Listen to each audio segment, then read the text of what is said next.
Hello दोस्तों, मेरा नाम है शिव नारायण वाजपेयी। आप लोग देख रहे हैं कंसेप्ट एम्पलीफाई। तो आज हम लोग बात करने वाले हैं अशोक के अभिलेख पर। पहला वीडियो हम लोगों का था अशोक के अभिलेख के अंतर्गत अशोक के शिलालेखों के बारे में, जिसमें से अशोक के जो वृहद शिलालेख हम लोगों ने पढ़ा, और सेकंड पढ़ा था अशोक के लघु शिलालेख। आज हम लोग पढ़ने वाले हैं अशोक के स्तंभ लेख। क्या पढ़ने वाले हैं? आज हम लोग पढ़ेंगे अशोक के स्तंभ लेख। अच्छा, स्तंभ लेख होते क्या हैं?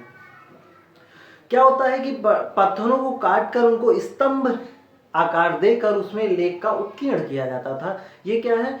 वही कहलाते थे स्तंभ लेख। राइट। स्तंभ लेख दो रूपों में मिले, एक है वृहद स्तंभ लेख, सेकंड है लघु स्तंभ लेख। राइट। वृहद जो स्तंभ लेखों की संख्या बताई गई है वो 7 बताई गई है और ये 6 स्थानों पे मिले हैं। आइए हम लोग सबसे पहले वृहद स्तंभ लेखों की बात करते हैं। तो वृहद स्तंभ लेख कितने हैं? 7 हैं। कितने कौन कौन से स्थानों? ये 6 स्थानों पे मिले हैं। चलिए बात करते हैं। सबसे पहला है मेरठ स्तंभ लेख। पूर्व में क्या था? ये मेरठ में स्थित था। राइट। लेकिन बाद में क्या हुआ, फिर जो दिल्ली सुल्तान हुआ फिरोज शाह तुगलक, उसने क्या किया, दिल्ली में इसको स्थापित करवा दिया। इसके वजह से इसका दूसरा जो नाम मिलता है वो मिलता है दिल्ली मेरठ स्तंभ लेख। और बात करते हैं कि दिल्ली मेरठ स्तंभ लेख या मेरठ स्तंभ लेख जो है उसकी खोज किसने की थी? तो उसकी खोज की थी 1750 ईस्वी में अपने टिफिन थेलर ने। राइट। किसने खोज की थी? टिफिन थेलर ने। क्वेश्चन आता है कि अशोक के अभिलेख की सर्वप्रथम खोज किसने की? तो आंसर आएगा टिफिन थेलर ने। टिफिन थेलर ने अशोक के अभिलेख की सर्वप्रथम खोज की थी। आइए आप दूसरी बात करते हैं कि दूसरा इनका स्तंभ लेख, दूसरा वृहद स्तंभ लेख क्या है? तो वह है टोपरा स्तंभ लेख। ये हरियाणा के टोपरा गांव में मिला है। इसको भी दिल्ली सुल्तान फिरोज शाह तुगलक ने टोपरा से दिल्ली मंगवाया था। इसके वजह से इसका भी नाम क्या पड़ा? दिल्ली टोपरा स्तंभ लेख। अच्छा, इसमें खास क्या बात है? तो खास बात यह है कि अगर क्वेश्चन आता है कि अशोक के अभिलेखों में सर्वप्रथम पढ़ने में सफलता किसने पाई? तो आता आंसर है जेम्स प्रिंसेप। 1837 में दिल्ली टोपरा अभिलेख के अंतर्गत उसकी भाषा को, उसकी लिपि को पढ़ने में सर्वप्रथम किसने सफलता पाई थी? जेम्स प्रिंसेप ने 1837 में। तीसरा बात करते हैं प्रयाग स्तंभ लेख की। तो प्रयाग स्तंभ लेख क्या है? पूर्व में ये कौशाम्बी में था, लेकिन अकबर के शासनकाल में क्या हुआ कि जहांगीर के द्वारा, अकबर के शासनकाल में जहांगीर के द्वारा इसको इलाहाबाद लाया गया था। और इसमें वर्णन क्या क्या है? तो वर्णन की बात करें तो इसमें वर्णन है बिछुड़ी संघ को अगर कोई भंग करने की कोशिश करता है, मतलब तो जो भिक्षुणी संघ था उसको अगर कोई भंग करने की कोशिश करता है तो उसको श्वेत वस्त्र पहनाकर संघ से बाहर कर दिया जाएगा। यही इसमें मुख्य वर्णन मिलता है। चौथा आता है लौरिया नंदनगढ़। ये है आपका चंपारण बिहार में। इसमें खास बात क्या है? इसमें मयूर का चित्र मिलता है। फिर आता है लौरिया अरेराज। तो लौरिया अरेराज ये भी चंपारण बिहार में मिलता है। फिर छठवां आता है आपका, छठवां जो स्थान है रामपुरवा। ये भी कहाँ पे है? चंपारण बिहार में मिलता है। यहाँ पे 2 स्तंभ लेख प्राप्त हुए हैं, एक लेख युक्त स्तंभ लेख, एक लेख विहीन स्तंभ लेख। जो लेख युक्त स्तंभ लेख है उसके जो शीर्ष पर बना है वो है सिंह की आकृति। राइट। उसके शीर्ष पर क्या बना है? सिंह की आकृति बनी है। और वर्तमान में कहाँ, ये इंपॉर्टेंट है कि जो लेख युक्त रामपुरवा का लेख युक्त स्तंभ लेख है वर्तमान में राष्ट्रपति भवन में रखा हुआ है। राइट। ये क्वेश्चन बन सकता है कि राष्ट्रपति भवन में जो अभिलेख रखा है अशोक का वो कौन सा है? तो कौन सा है? रामपुरवा का लेख युक्त स्तंभ लेख। सेकेंड आता है लेख विहीन स्तंभ लेख, जो रामपुरवा से मिला है वो कौन सा है? इसके शीर्ष पर वृषभ की आकृति मिली है और वृषभ अंकित एकमात्र क्या है? ये स्तंभ लेख। राइट। आइए हम लोग बात करते हैं अब लघु स्तंभ लेख की। तो पहला जो आपका लघु स्तंभ लेख है वो है रुमिनदेही। ठीक, तो रुमिनदेही की खास बात क्या है इसकी, एक तो एक आर्थिक अभिलेख है, राइट, इसको आर्थिक अभिलेख की संज्ञा दी गई है और ये सबसे छोटा अभिलेख है, राइट। इससे और क्या जानकारी मिलती है कि अशोक अपने 20वें वर्ष लुम्बिनी गया था और वहां पर क्या लुम्बिनी के किसानों की हालत देखकर क्या किया उसने, उसको बलि मुक्त कर दिया। बलि मुक्त मतलब कर मुक्त कर दिया।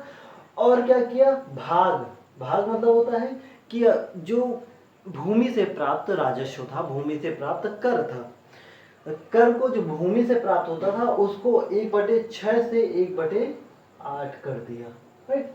दूसरा आता है निगलीवा, ये भी नेपाल की तराई क्षेत्र में है।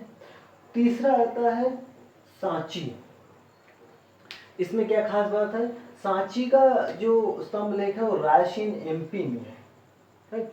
और क्या खास बात, इसमें महामात्रों को संघ भेद रोकने का क्या किया गया है, आदेश दिया गया है। चौथा आता है सारनाथ स्तंभ लेख, इसमें क्या खास बात है, ये भी संघ भेद रोकने का एक आदेश इसमें दिया गया है। और सेकंड क्या है, धर्म चक्र प्रवर्तन के जो आपके प्रतीक हैं, अश्व, बैल, सिंह और गज, ये सब का क्या इसमें चित्रांकन किया गया है। और इसके शीर्ष पर क्या है, शेर अंकित किए गए हैं जो एक दूसरे की ओर, मतलब एक दूसरे को सटे हुए चारों दिशाओं की ओर देख रहे हैं और तने हुए, जो उनकी अशोक की शक्ति का प्रतीक है, राइट। और इसी स्तंभ शीर्ष को राष्ट्रीय प्रतीक का दर्जा भी दिया गया है, राइट। पांचवा आता है कौशाम्बी स्तंभ लेख, इसको साम्राज्ञी या साम्राज्य अभिलेख भी बोला जाता है और ये भी संघभेद रोकने का एक स्तंभ लेख था। इसमें भी मतलब संघभेद रोकने का आदेश दिया गया था, किसको, धर्म महामात्रों को। और इसमें एक खास बात मिलती है कि अशोक की पत्नी जो कारुवाकी है, कारुवाकी की जानकारी कहाँ से मिलती है, प्रयाग प्रशस्ति के मतलब समुद्रगुप्त की जो प्रयाग प्रशस्ति उसमें कारुवाकी की जानकारी मिलती है। तो इस जो कौशाम्बी स्तंभ लेख में कारुवाकी द्वारा बौद्ध संघ में दान दिए जाने का उल्लेख है, राइट। बौद्ध संघ में दान दिए जाने का उल्लेख है, इसलिए इसको क्या रानी का अभिलेख भी बोलते हैं। क्या बोलते हैं, रानी का अभिलेख, क्योंकि इसमें किसके बारे में है, रानी के बारे में होती है। आइए बात करते हैं हम लोग गुहा लेखों की। गुहा लेख की बात करते हैं हम लोग अब। तो गुहा लेख की बात करें तो ये दक्षिणी बिहार में अशोक द्वारा बराबर पहाड़ियां हैं, वहां पे उसको काट कर 3 गुफाओं का निर्माण किया गया, खासकर आजीवक संप्रदायों को सहारा देने के लिए और कुछ संत, साधु संत को भी निवास के लिए जो जरूरी, जो योग्य थे उनके, तो उनके लिए क्या किया गया था, बराबर पहाड़ियों को काटकर लेख उत्कीर्ण किया गया था और उसमें 3 गुफाएं बनाई गई थी। एक था सुदामा या निग्रोध गुफा, दूसरी थी विश्व की झोपड़ी गुफा और तीसरी थी कर्णचोपर गुफा, राइट। कौन कौन थी, सुदामा गुफा या निग्रोध गुफा, विश्व की झोपड़ी गुफा और कर्णचोपर गुफा। अब बात करते हैं हम लोग जो अशोक के अभिलेख हैं वो कौन कौन से अन्य भाषा में जो पाए गए हैं या अन्य लिपि में पाए गए हैं उनकी बात कर लेते हैं। तो जो सबसे पहला है सहबाजगढ़ी और मानसेहरा, इन 2 जो अभिलेखों की जो लिपि पाई गई है वो खरोष्टी पाई गई है, राइट।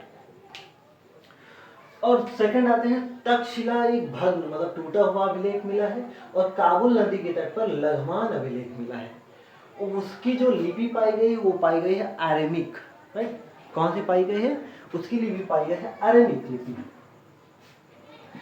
अब आते हैं लोग सेरेकुना अभिलेख है एक, काबुल के पास ही सेरेकुना अभिलेख। इसकी खासियत क्या है, एक द्विभाषी और द्विलिपीय अभिलेख है। द्विभाषी मतलब कि इसमें 2 भाषाएं हैं, यूनानी और सीरियाई भाषा है। और क्या है सेरेकुना अभिलेख में कि अरेमिक और यूनानी लिपि का प्रयोग किया गया है, राइट। तो ये हो गया हम लोग के गुहालेख और अशोक के अन्य जो भाषा या लिपि में अभिलेख हैं वो हो गए। अब लोग बात करेंगे जो अशोक से अन्य अभिलेख है। पृथक कलिंग अभिलेख, पृथक कलिंग अभिलेख क्या है, इसमें क्या है, जो आपका 11वां और 12वां जो शिलालेख है उसमें 11वां और 12वां उत्कीर्ण नहीं है। और उसी अभिलेख में दोनों में अशोक ने अपने आप को प्रजा के पितृत्व मतलब प्रजा के प्रति प्रेम को दर्शाने के लिए प्रजा के पितृत्व के रूप में उल्लेख किया है, मतलब प्रजा के रक्षक के रूप में अपने को उल्लेख किया है। इसको ही क्या कहा गया है, पृथक कलिंग अभिलेख। और क्या है कि भाई प्राक जो अशोक के अंतर्गत अभिलेख के अंतर्गत कुछ अभिलेख ऐसे मिले हैं जो अशोक से पहले के लगते हैं, जैसे प्राक ब्राह्मी लिपि के, राइट। उसमें कौन कौन सा है, जैसे आपका श्रीलंका से के अनुराधापुर से जानकारी मिलती है कि जो इनके कुछ अभिलेख हैं, जैसे सहगौरा गोरखपुर और महास्थान जो बांग्लादेश में, यहाँ की जो सहगौरा का जो है वो ताम्रपत्र है, महास्थान में अभिलेख है। तो ये जो अभिलेख हैं इनके क्या हैं, प्राक ब्राह्मी लिपि के हैं, राइट। और इसी से जानकारी मिलती है कि मौर्य समाज में मौर्य काल में क्या पड़ा था, अकाल पड़ा था, राइट। कुछ इंपॉर्टेंट बात कर लेते हैं अशोक के बारे में। क्या क्या, अशोकवर्धन, जो अशोक का नाम अशोकवर्धन मिलता है वो कहाँ पे कहा गया है, पुराणों में कहा गया है, राइट। और क्या है, जो अशोक का एकमात्र अभिलेख जो बास्टोफेडन शैली में लिखा गया है वो है एर्रेगुडी अभिलेख। और क्या अशोक के बारे में इंपॉर्टेंट है, अशोक ने भारत का प्रथम अस्पताल बनवाया था। भब्रू जो आपका अभिलेख है उसमें अशोक ने अपने आप को क्या कहा है, सम्राट कहा है। क्या कहा है, सम्राट। खरोष्ठी लिपि क्या है, अच्छा, खरोष्ठी लिपि मतलब होता है आप कॉपी के दाएं से बाएं लिखेंगे ऐसे, ये खरोष्ठी लिपि। और ये बास्टोफेडन शैली क्या है, इसमें क्या होता है, आप इधर से स्टार्ट करते हैं दाएं से बाएं, राइट, फिर इधर से दूसरा लाइन इधर स्टार्ट करेंगे, फिर ऐसे मतलब ऐसे ऐसे आप लिखते जाएंगे, इधर से ऐसे फिर ऐसे फिर ऐसे फिर ऐसे, ये होती है बास्टोफेडन शैली। तो आज के लिए हम लोग का जो अशोक का जो अभिलेख वाला पार्ट था, मतलब शिलालेख, स्तंभलेख और गुहालेख, ये सारा कुछ कंप्लीट कर लिए। अब अगले वीडियो में हम लोग पढ़ेंगे मतलब मौर्य साम्राज्य प्रशासन, मौर्यकालीन प्रशासन पढ़ेंगे। तो अगर आपको वीडियो पसंद आया हो तो लाइक कीजिए, चैनल को सब्सक्राइब कीजिए। Thank you.